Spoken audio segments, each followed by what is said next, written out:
Encerram hoje as inscrições para os processos seletivos de cursos técnicos em 19 campos do IFC, no estado.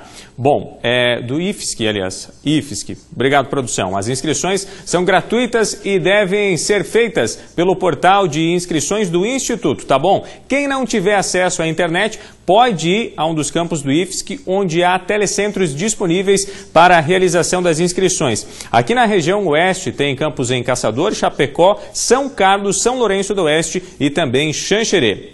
E olha, saiu a lista de aprovados na primeira chamada do ProUni, o Programa Universidade para Todos, que disponibiliza bolsas para universidades particulares do país.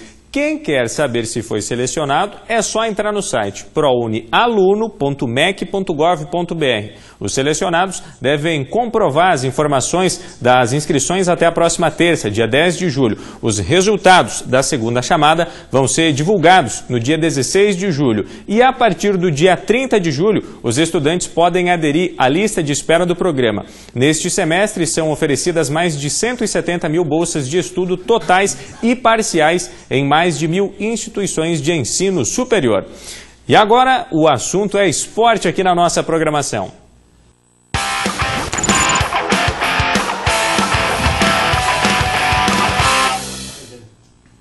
Muito boa tarde, Badá. Boa tarde, senhor. Como é que estamos? Tudo bem, não? Tudo certinho, Tudo então bem. tá bom. Nós começamos o esporte e o esporte fala de quê? Da Copa do Mundo da Rússia, exatamente. O Brasil está nas quartas de final da competição. A nossa seleção passou pelo México e tem reportagem. Já na Arena de Samara, Tite confirmou o time titular. Felipe Luiz vai ser o lateral esquerdo. Ele substitui Marcelo, que teve espasmos na coluna durante o jogo contra a Sérvia e não se recuperou a tempo. Thiago Silva foi escolhido para ser o capitão mais uma vez. Acredito que seja um grande jogo e que a gente possa fazer o nosso melhor e merecer essa classificação diante desse grande adversário. Danilo está recuperado, mas fica no banco. Tite gostou do que viu contra os sérvios e pode fazer apenas pequenas mudanças táticas. É de reproduzir, sim, no aspecto técnico, tático, físico, emocional, porque é um jogo decisivo, um padrão que ela teve no jogo anterior. Entre os mexicanos, Chicharito Hernández inovou e descoloriu o cabelo. Não se sabe se foi por superstição, mas o jogador é a esperança de gols da equipe. O treinador Juan Carlos Osório não poupou elogios ao Brasil, disse que a seleção é um super time, mas vê a partida como uma grande oportunidade de vencer o poderoso rival. É dizer, nunca renunciar a nossa proposta de ser protagonista e de atacar. Pero justamente isso que aconteceu, não? Pero que sim. Pero que sim. Pero que não. Que foi de antes do jogo. Mas o fato é que o Brasil venceu com autoridade. É uma grande façanha do Brasil vencer o México? Não, né, gente? O Brasil é muito maior que o México, tem mais tradição, tem mais peso de camisa, mais qualidade individual, jogadores mais valiosos, né? Time por time. A seleção brasileira é muito superior ao México. O primeiro tempo, todo mundo assistiu, foi mais equilibrado, mais disputado, com o México até começando um pouquinho melhor, mas daqui a pouco o Brasil foi se acomodando no jogo, foi se ajustando e daqui a pouco tomou conta do jogo, e principalmente no segundo tempo, e não foi a primeira vez que aconteceu, no segundo tempo o Brasil foi melhor. E aí tem que se analisar e se destacar duas atuações individuais que foram fundamentais para a vitória do Brasil ontem contra o México, né? A atuação do Neymar, e aí podem fazer 1 milhão de memes, é memes que fala? Memes. Né? Memes de internet, pode pegar no pé dele, pode criticar ele, pode amaldiçoar ele, como muitos brasileiros fazem, né, da imprensa e torcedores, mas o fato é que o rapaz pode ficar quase 4 meses sem poder jogar por conta de uma lesão, se esforçou para chegar na Copa do Mundo numa boa condição e está melhorando, está evoluindo a cada jogo, então está caindo menos, está reclamando menos e está chamando a responsabilidade. Não é do tipo de jogador que se esconde.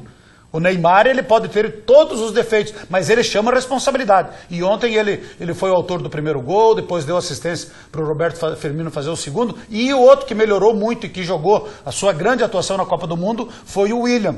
O William também teve grande participação. Por outro lado, Felipe Coutinho caiu um pouco em relação às primeiras atuações e o Gabriel de Jesus continua devendo, né? Mas no conjunto, o Brasil está indo bem, está melhorando, não está dando espetáculo, mas está jogando um futebol eficiente, né? Um futebol de resultado, é isso que importa na Copa do Mundo. As estrelas da Copa do Mundo, que foram tão vangloriadas, inclusive aqui no Brasil, muito no Brasil, como Cristiano Ronaldo, já estão lá em Portugal assistindo a Copa pela TV. Messi, mesma coisa. E tantos outros, né? A seleção da Espanha já voltou para casa. Então temos seleções tradicionais que já cumpriram com a sua missão. O Brasil continua indo ali. Um passinho de cada vez, como diria Mário Jorge Lobo Zagallo. Faltam 3. As quartas de final, depois a semifinal e quem sabe a final. É o sonho do Hexa que continua vivo. É isso aí, chegando mais perto. E o nosso adversário da próxima fase saiu do confronto entre a Bélgica e o Japão. E a decisão, olha, foi nos minutos finais, inclusive. Verdade. Vamos acompanhar. Os japoneses já chegaram com perigo. A Bélgica, com Lukaku, desperdiçou um bom ataque. E o goleiro belga, Courtois, quase levou um frango. Inui mandou para o gol e Osako desviou de leve. Courtois foi para a bola, mas deixou escapar. Quase gol japonês no erro do goleiro. A surpresa aconteceu no início do segundo tempo. Kagawa lançou para Haraguchi, que contou com a falha de Vertonghen. O japonês foi para a área e mandou para o fundo do gol. 1-0 Japão. A Bélgica tentou responder rápido e Hazard mandou uma bola na trave. E mais um gol japonês. Inui, de fora da área, encheu o pé e marcou um belo gol. 2-0 Japão. A partir daí, a Bélgica reagiu. Foi para cima do Japão. Bola alta na área japonesa até a cabeçada de Vertonghen, que encobriu o goleiro. 2-1. E os belgas, com Fellaini, empataram também com um gol de cabeça. 2-2. Numa jogada rápida, a virada belga.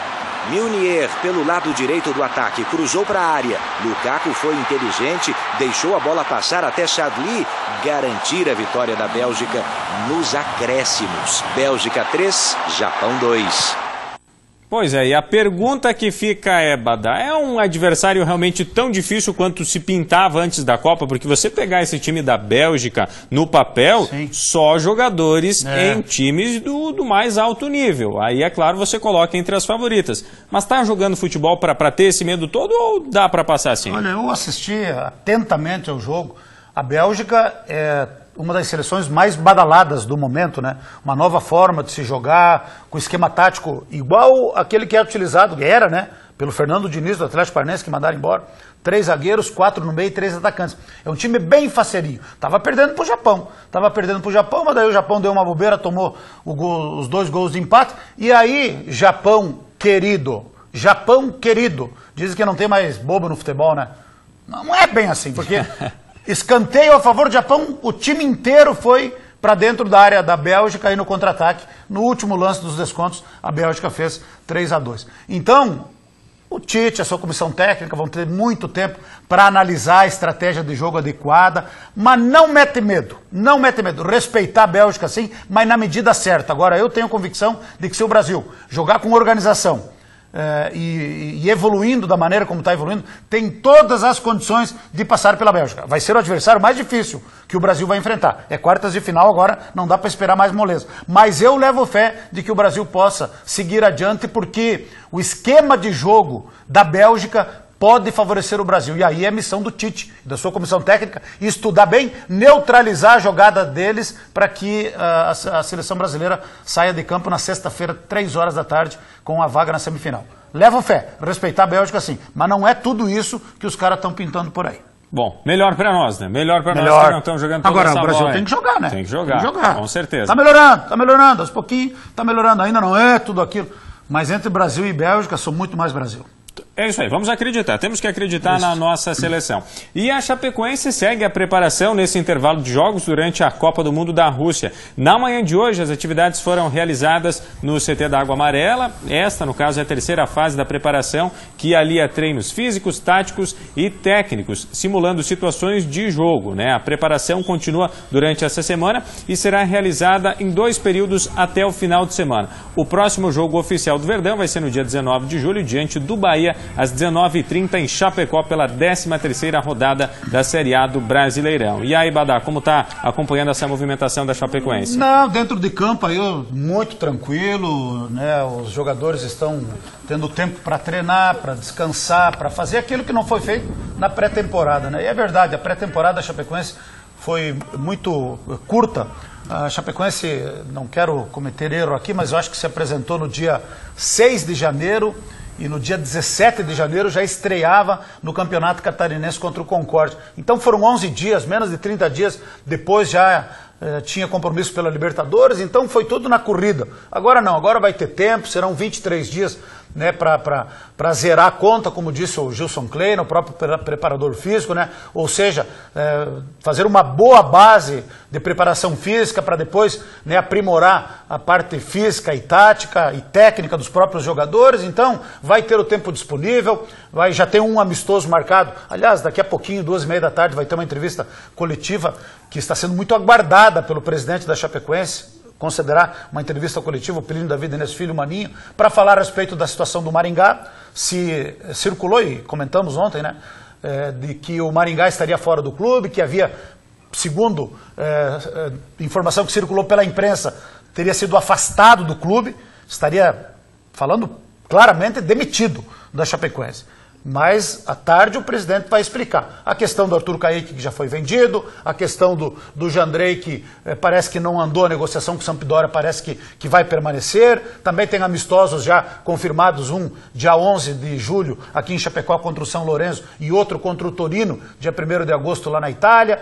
Talvez um outro amistoso também antes da volta do Campeonato Brasileiro. Então, vai ser uma entrevista coletiva bem importante aí do presidente da Chapecoense, logo mais lá na Arena Condá, e amanhã a gente vai trazer as últimas novidades. É isso aí. Olha só, pela divisão especial do Campeonato Catarinense de Futsal, o Joaçaba venceu o São Lourenço e assumiu a vice-liderança. No primeiro tempo, depois desta boa jogada, Charuto aproveitou o rebote do goleiro e abriu o placar para o Joaçaba Futsal, 1-0. Na segunda etapa, Peru tabelou com o Hernani e deixou o Johnny livre para definir. Final, Joaçaba Futsal 2, São Lourenço 0. Aproveitar, Badá, também para falar do judô chapecoense, que comemora os resultados do Campeonato Estadual Adulto. Os judocas do Centro de Atendimento Integrado à Criança, CAIC, conquistaram a 3ª colocação geral na competição. Segundo o técnico Carlos Koniski, é um resultado muito positivo, considerando as dificuldades enfrentadas pela equipe. Parabéns, então, aos atletas. Muito importante também esse trabalho, Badá. Não, com certeza, o professor Carlos Koniski, né, faz um trabalho de longo prazo com atletas do projeto, atletas do futuro, e conquistando resultados expressivos em nível estadual. Parabéns aí ao professor Carlos Konishi e aos atletas por mais estas conquistas aí para o judô.